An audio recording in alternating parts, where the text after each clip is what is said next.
मौर्य साम्राज्य प्राचीन भारत का एक विशाल और शक्तिशाली राज्य था। इसकी स्थापना चंद्रगुप्त मौर्य ने की थी। उनके पोते अशोक भारत के सबसे प्रसिद्ध शासकों में से एक बने। अशोक एक कुशल योद्धा थे। उन्होंने सैन्य विजय के माध्यम से मौर्य साम्राज्य का विस्तार किया। वह एक निर्दयी सेनापति थे। वह किसी भी तरह से अपने शासन का विस्तार करना चाहते थे। उनका शुरुआती शासनकाल महत्वाकांक्षा और बल प्रयोग से भरा था। अशोक का शासनकाल भारतीय इतिहास में एक महत्वपूर्ण मोड़ था। उन्हें एक विशाल साम्राज्य विरासत में मिला। यह साम्राज्य आज के अफगानिस्तान से लेकर बांग्लादेश तक फैला हुआ था। अशोक की महत्वाकांक्षा ने उन्हें और विजय प्राप्त करने के लिए प्रेरित किया। वह पूरे उपमहाद्वीप को अपने नियंत्रण में लाना चाहते थे। सत्ता की यही इच्छा उन्हें कलिंग युद्ध की ओर ले जाएगी। अशोक एक चतुर प्रशासक थे। वह व्यवस्था बनाए रखने के महत्व को समझते थे। उन्होंने एक मजबूत केंद्र सरकार की स्थापना की।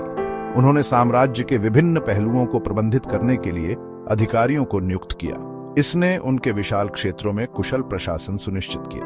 अशोक के शासनकाल के शुरुआती दौर में सैन्य विस्तार हुआ। वह एक व्यावहारिक शासक थे। वह समझते थे कि अपने साम्राज्य को बनाए रखने के लिए शक्ति आवश्यक है। हालांकि कलिंग युद्ध उनके दृष्टिकोण को पूरी तरह से बदल देगा। यह युद्ध उन्हें एक क्रूर विजेता से एक दयालु शासक में बदल देगा। कलिंग युद्ध अशोक के जीवन की एक बहुत महत्वपूर्ण घटना थी। कलिंग भारत के पूर्वी तट पर एक स्वतंत्र राज्य था। अशोक की सेना ने 262 ईसा पूर्व में कलिंग पर आक्रमण किया। कलिंग का युद्ध एक बहुत ही क्रूर और खूनी संघर्ष था। इसके परिणाम स्वरूप बहुत जानमाल का नुकसान हुआ। युद्ध के बाद के दृश्य ने अशोक को बहुत प्रभावित किया। उन्होंने उस विनाश को देखा जो उन्होंने किया था। अनगिनत मृत और घायलों को देखकर उन्हें बहुत पछतावा हुआ। अशोक अपराध बोध से घिर गए। उन्हें अपनी महत्वाकांक्षाओं की असली कीमत का एहसास हुआ। कलिंग युद्ध उनके जीवन का एक महत्वपूर्ण मोड़ बन गया। कलिंग युद्ध के बाद अशोक में एक गहरा परिवर्तन आया। उन्होंने हिंसा का त्याग किया और शांति को अपनाया। जो दुख उन्होंने दिया था उससे वे बहुत दुखी हुए। उन्होंने अपने तरीके बदलने का फैसला किया। उन्होंने अपना बाकी जीवन अहिंसा और करुणा को बढ़ावा देने के लिए समर्पित कर दिया। अशोक का परिवर्तन भारतीय इतिहास की एक महत्वपूर्ण घटना थी। इसने विजय से नैतिक शासन की ओर एक बदलाव का प्रतीक है। अशोक ने महसूस किया कि असली ताकत सैन्य शक्ति में नहीं बल्कि धार्मिकता और करुणा में है। उन्होंने इन्हीं सिद्धांतों के आधार पर अपने साम्राज्य पर राज करने का फैसला किया। कलिंग युद्ध के बाद अशोक ने बौद्ध धर्म अपना लिया। उन्हें शांति, करुणा और अहिंसा की शिक्षाओं में सुकून मिला। बौद्ध धर्म उनके नए नैतिक शासन के विश्वास के साथ गहराई से जुड़ा। वे बुद्ध की शिक्षाओं के एक निष्ठावान अनुयायी बन गए। अशोक का बौद्ध धर्म अपनाना उनके शासनकाल का एक महत्वपूर्ण मोड़ था। उन्होंने बौद्ध सिद्धांतों को अपने शासन में शामिल किया। उन्होंने विजय की नीतियों को शांति और सहिष्णुता की नीतियों से बदल दिया। उन्होंने अपनी प्रजा के लिए एक न्यायपूर्ण और समतामूलक समाज बनाने की कोशिश की। अहिंसा और करुणा पर बौद्ध धर्म का जोर अशोक के साथ प्रतिध्वनित हुआ। उन्होंने इसे उपचार और सुलह के मार्ग के रूप में देखा। उन्होंने अपने पूरे साम्राज्य में इन मूल्यों को बढ़ावा दिया। उन्होंने अपनी प्रजा को एक दूसरे के साथ और सभी जीवित प्राणियों के साथ सद्भाव में रहने के लिए प्रोत्साहित किया। बौद्ध धर्म के प्रति अशोक के संरक्षण ने पूरे भारत और उसके बाहर धर्म के प्रसार में मदद की। उन्होंने पड़ोसी राज्यों में बौद्ध धर्म प्रचारक भेजे।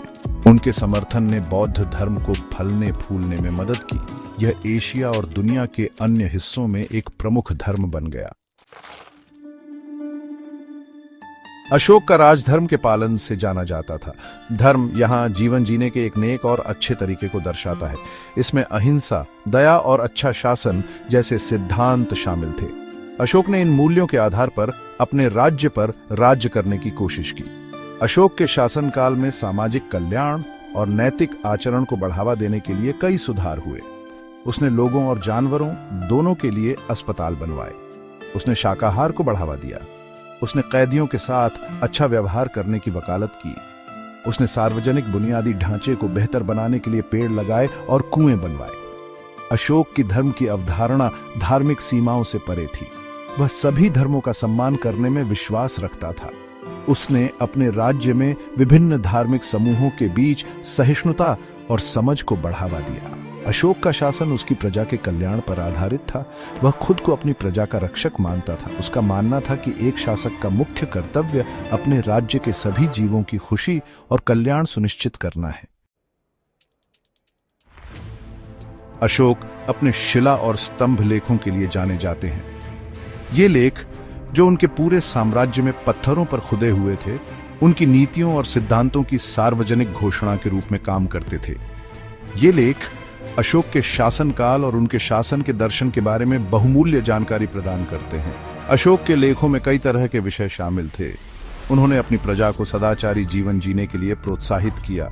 उन्होंने अहिंसा, करुणा और धार्मिक सहिष्णुता को बढ़ावा दिया। उन्होंने अपने सामाजिक कल्याण कार्यक्रमों और एक न्यायपूर्ण समाज के लिए अपने दृष्टिकोण को रेखांकित किया। लेख विभिन्न भाषाओं और लिपियों में खुदे हुए थे। इससे यह सुनिश्चित हुआ कि उनके विविध साम्राज्य के लोग उनके संदेश को समझ सकें। अशोक के लेख संचार और जनसंपर्क का एक उल्लेखनीय कारनामा थे। अशोक के लेख नैतिक शासन के प्रति उनकी प्रतिबद्धता के प्रमाण हैं।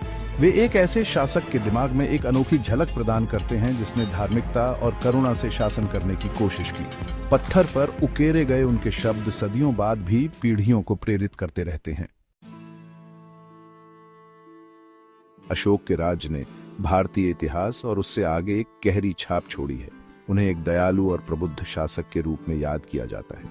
एक विजेता से एक दयालु नेता में उनका परिवर्तन दुनिया भर के लोगों को प्रेरित करता रहता है।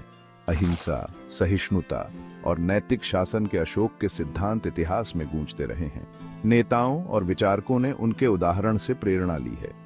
उनका प्रभाव उन शासकों की नीतियों में देखा जा सकता है जिन्होंने एक अधिक न्यायपूर्ण और दयालु दुनिया बनाने की कोशिश की। शांति और अहिंसा को अपनाने का अशोक का तरीका मानव इतिहास में अक्सर होने वाली हिंसा और संघर्ष के बिल्कुल विपरीत है। वे आशा की किरण की तरह खड़े हैं। वे हमें याद दिलाते हैं कि करुणा और समझ के आधार पर एक बेहतर दुनिया बनाना संभव है।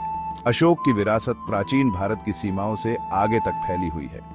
शांति और सहिष्णुता का उनका संदेश समय और संस्कृति से परे है। वे वैश्विक महत्व के व्यक्ति हैं। उनका जीवन और शासनकाल करुणा की शक्ति और नैतिक नेतृत्व के महत्व की एक कालातीत याद दिलाता है। Gap 3S। भले ही हमें अशोक के राज और इतिहास पे उनके गहरे प्रभाव के बारे में बहुत कुछ पता है, लेकिन इस रहस्यमयी राजा के आसपास अभी भी कई रहस्य हैं। प्राचीन ग्रंथों में अशोक द्वारा दूर देशों की यात्राओं के संकेत मिलते हैं, मौर्य साम्राज्य की सीमाओं से बहुत परे। कहा जाता है कि ये मिशन डिप्लोमेटिक और आध्यात्मिक थे, जिनका उद्देश्य शांति और बौद्ध धर्म का संदेश फैलाना था। अशोक की विरासत जाने और अनजाने धागों से बुनी एक टेपेस्ट्री है।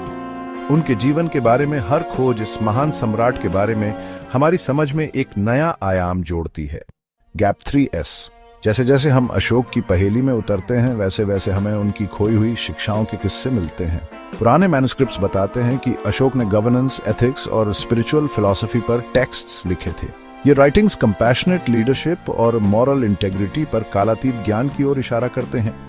क्रिप्टिक लैंग्वेज और सिंबल्स अभी भी स्टडी किए जा रहे हैं।